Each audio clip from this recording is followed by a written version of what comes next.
50,000 ఇప్పుడు 20,000 అలా అవకాశం ఉన్నంత వరకు చేస్తూ ఉన్నారు అందరూ. ఏమా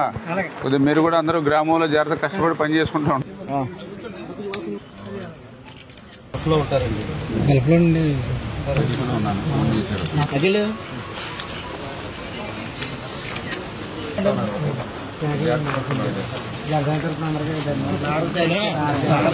రోజు ఎక్కడో వేల కిలోమీటర్ల దూరంలో మా నుంచి మీరు దూరంగా ఉన్నప్పటికీ కూడా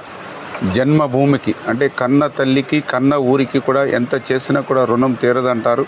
ఆ రుణాన్ని కొంత మేరైనా తీర్చుకోవాలనేటువంటి ఒక ఆలోచనతో మీరు పనిచేసేటువంటి విధానం కానీ,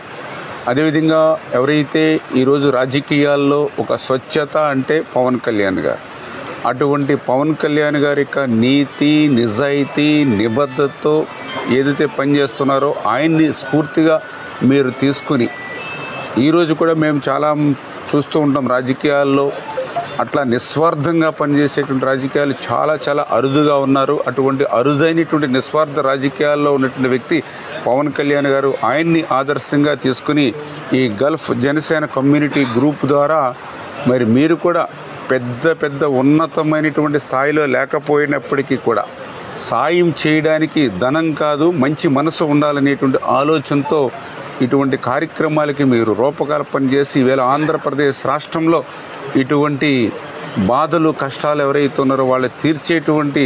కార్యక్రమాన్ని మీరు భుజస్కంధాల మీద వేసుకోతే ఆ సేవ ఏదైతే ఉందో అది ఎవరికైతే నీడ్ అవసరం ఉందో వారికి అందజేస్తూ ఈ రకంగా ఒక మంచి బృహత్తరమైనటువంటి కార్యక్రమాన్ని చేపడుతున్నటువంటి ఆ యొక్క గల్ఫ్ జనసేన కమ్యూనిటీ గ్రూప్కు, అదేవిధంగా ఆ యొక్క కార్యక్రమాన్ని ఇక్కడ పేదలకి అందించడంలో తోడ్పడుతున్నటువంటి మరి ప్రతి ఒక్క జన సైనికులకి కూడా పేరు పేరున కూడా హృదయపూర్వకమైనటువంటి